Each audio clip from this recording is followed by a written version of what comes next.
Hey folks, Rob Franek here, editor-in-chief here at the Princeton Review, and today, my friends, we are tackling the AP World History Modern exam. Now, the College Board, the creators of all things AP, divides world history up into 4 distinct time periods, starting from about 800 years ago, right up to present day. So today, we are going to take a look at each one of those periods and discuss the key concepts that you should focus on to prepare for this monumental exam. But first, some advice that applies across all time periods on the exam. And here it is, my friends. Focus on the big picture. In a nutshell, the AP World History Modern exam is testing your ability to make connections between different societies and different time periods. Now, for every given period, for any given period of time, you should be able to explain who did what and how what they did affected the rest of the world. In other words, focus on the big picture. It will not fail you, my friends. And if you focus on that gloriously grand picture, keep in mind that the College Board is assessing your ability to think critically about 6 key themes. Now, those themes are: number 1, humans and the environment; number 2, cultural developments and interactions; 3, governance; 4, economic systems; 5, social interactions and organizations; and 6, so important, technology and innovation. Friends, as you work your way through time periods, look out for these recurring things. Keeping that big picture perspective as well as you study will help you contextualize the historical events and developments that you'll be tested on. All that said, my friends, and without further ado, let's jump right in. Time period number 1, regional and interregional interactions. Now, the years here are 1200 to 1450. Folks, there are buckets of information to cover during this 250-year period, so let's break it down into a few key concepts. Number 1, you should have an understanding of world religions: Buddhism, Christianity, Confucianism, Hinduism, Islam, Judaism.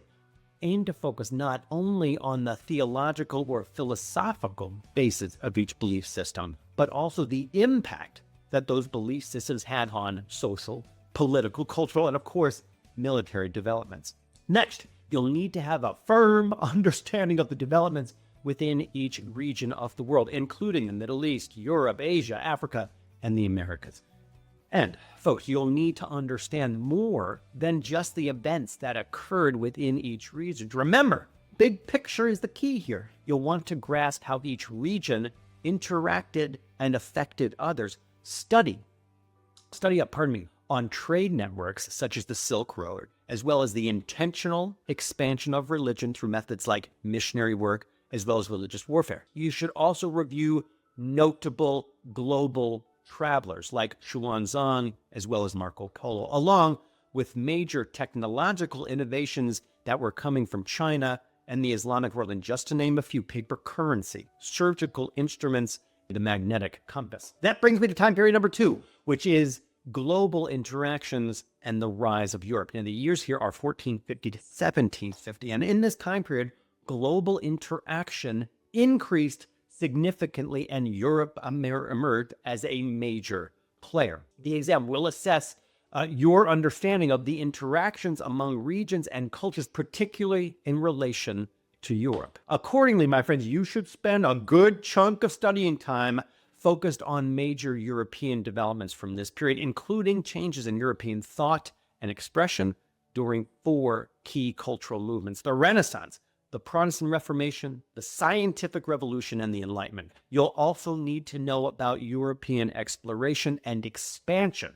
Now, that said, advances in map making as well as shipbuilding led to the increase of sea travel and Europeans' discovery of the New World, which in turn helped give rise to the encomienda system, the African slave trade, and of course, the Columbia Exchange and the Commercial Revolution. And finally, be sure to study European rivalries, technological innovations, and the changes to the role that women played during this time. That leads me to time period number 3, and that time period is industrialization and global integration. Now, the years here are 1750 to 1900, and friends, saying that a lot took place between 1750 and 1900 doesn't quite sum it up. I am talking about tectonic occurrences, from Napoleon's attempt to conquer all of Europe to the United States' ascension to world power status.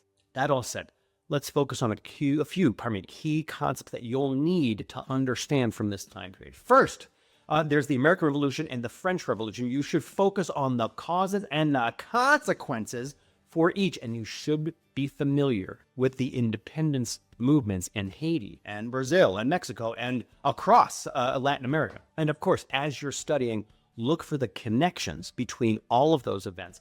Remember, the phrase of the day, my friends, is the big picture. And of course, we absolutely cannot forget about the Industrial Revolution, the single biggest event of the time period that affected everything from political and economic developments to technological advances to European imperialism in Africa and Asia to the inclusion of women and children in the workforce. Friends, you'll need to take a deep dive into this historical period and fully understand how industrialization affected both daily life as well as global relations. And that brings us to our fourth and our final time period, and that time period is World Wars and globalization. Now, the years here are 1900 to present. Now, from 1900 onward, you'll want to focus on the major global events and war that took place during the 20th century. You'll want to understand the causes and the sequence of events leading up to World War II, including the murder of Archduke Franz Ferdinand and the formation of key alliances, the Allies and the Central Powers. You should also understand the end result of the war as seen through the Treaty of Versailles.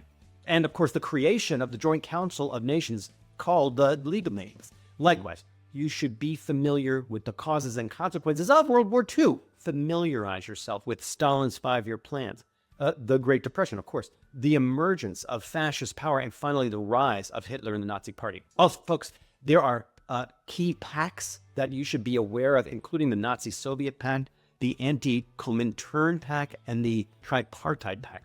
Now, of course, the development of the atomic bomb, known as the Manhattan Project, and the detonations of those bombs over Hiroshima and Nagasaki are deeply, deeply important for you to understand. Now, the consequences of World War II, of course, brought enormous global changes, including awareness of the Holocaust and the creation of international organizations like the United Nations, and, well, the start of the Cold War. And speaking of Cold War, study up on the power struggle that emerged between the United States and the Soviet Union after World War II, as well as the ways in which the Cold War and communism affected China and Korea and Vietnam and Cuba and European countries. Folks, there will also be several independence movements and developments in Asia as well as Africa during this period, including the rise and the fall of apartheid. So familiarize yourself with these events. And lastly, spend some time focusing on recent events and development in world history since the 1980s. The rise of the Taliban and terrorist networks like Al-Qaeda, recent terrorist attacks, specifically 9/11, as well as notable global health crises from AIDS to cholera. The exam will even cover events and technological advancements from the 21st century, such as the computer and the internet and social media. So be sure to know all about our most recent history as well. Friends, we've covered a lot of ground. I'm hoping that you enjoyed this video as much as we did making it. If you're planning to take the AP World History Modern exam, please do leave us a comment and let us know how your AP prep is going. And of course, if you haven't already, please do subscribe to our channel for the latest updates on standardized tests and college admissions, study tips, and much more. Rob Franek, Editor-in-Chief, signing off for today. Be well, friends.